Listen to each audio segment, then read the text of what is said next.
Boom, baby. The Oklahoma Sooners have landed Floyd Boucard over some of the top schools in the country.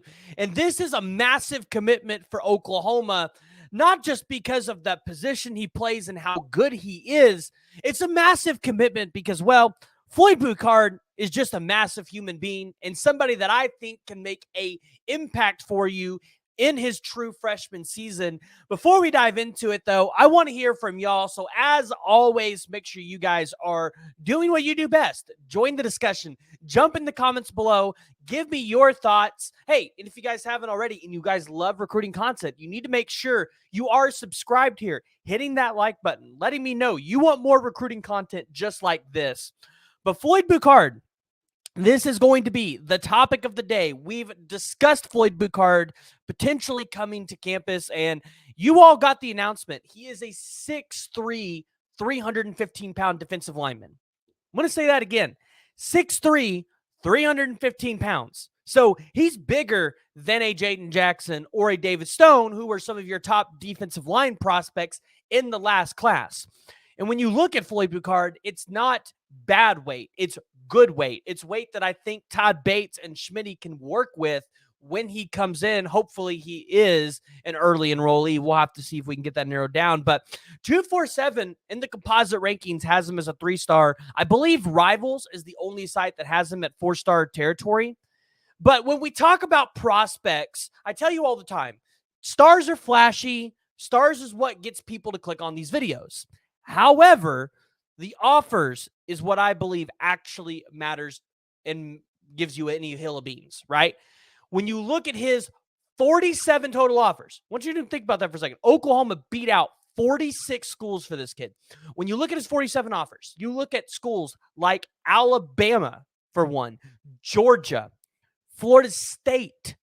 You have Oregon, Penn State. You have Texas A&M, Auburn. These are schools that really, really wanted Floyd Boucard, and they are schools that develop on the defensive line really well. Also, in his top schools list, you saw Miami, USC. So it was nice for Oklahoma to stuff Mario Cristobal in a locker and then also get another win over Tebow because, you know, Oklahoma fans, they'll take any recruiting win over that guy out west. But here's the deal. Floyd Boucard being 315, we know that Todd Bates, Brent Venables, they like their defensive linemen over 300, so he's not going to have to put in that work to gain weight. They might want him to shed a couple pounds, but the 315 guys, in my opinion, that's exactly where you want this kid. And when you watch his film, and this is something that I want you all to watch here as we share this film, as we continue to talk about Floyd Boucard, I want you guys to notice how often he gets in the backfield, how he's living back there, disrupting plays, getting to the quarterback, stopping the ball carrier, using that athleticism. Although he's 315 pounds, don't let the weight fool you. He's good with his feet. He's got that strength to be able to move those offensive linemen. Now, obviously, he's not going to be able to potentially bully guys as well as he is right now in high school in the SEC. But this is a guy that he's going to come into the SEC and he's going to be a problem for most teams. Hence why other SEC schools like Georgia, Bama, Florida, and those Arkansas, Auburn wanted Floyd Boucard as well.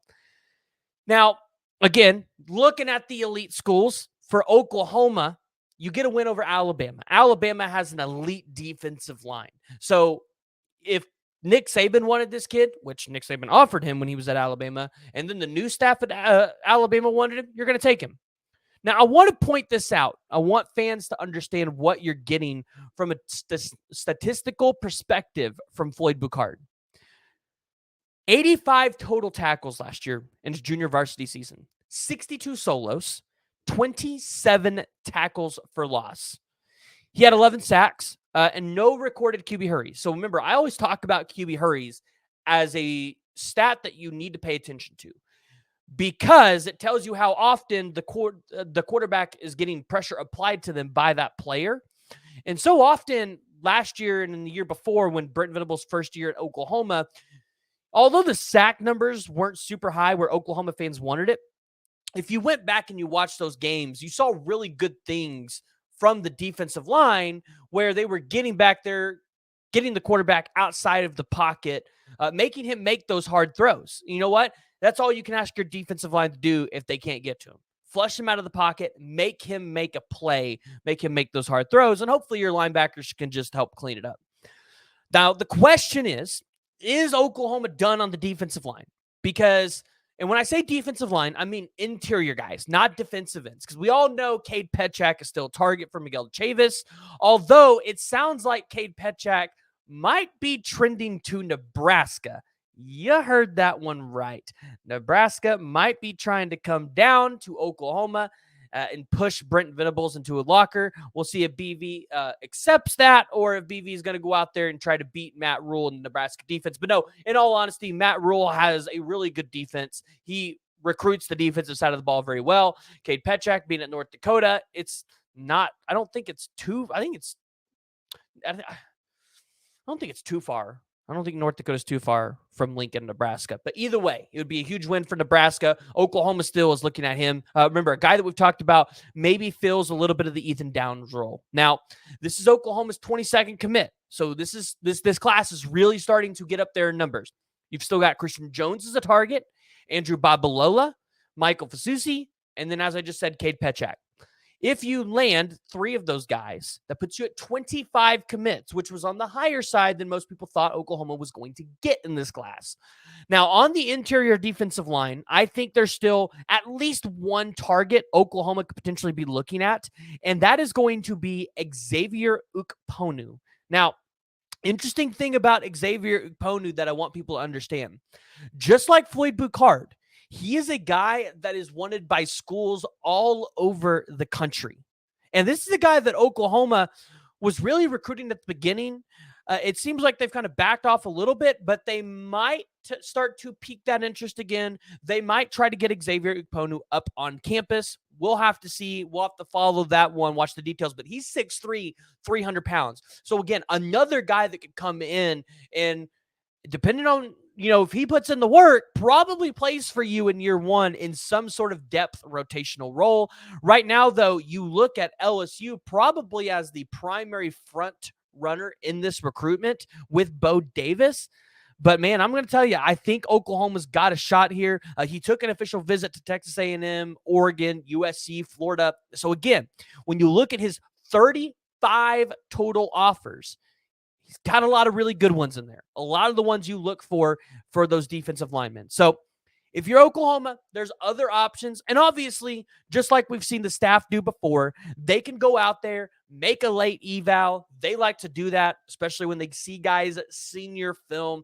So if you're an Oklahoma fan, I don't think it's over yet. I think you get to that 25, maybe 26 players. I don't think you go over 26, though. Oklahoma is going to put together a really good class, possibly a top 5 class. I'll be curious to see, does Floyd Boucard rise to a 4-star? And Oklahoma's got about 6, 7 3-stars right now.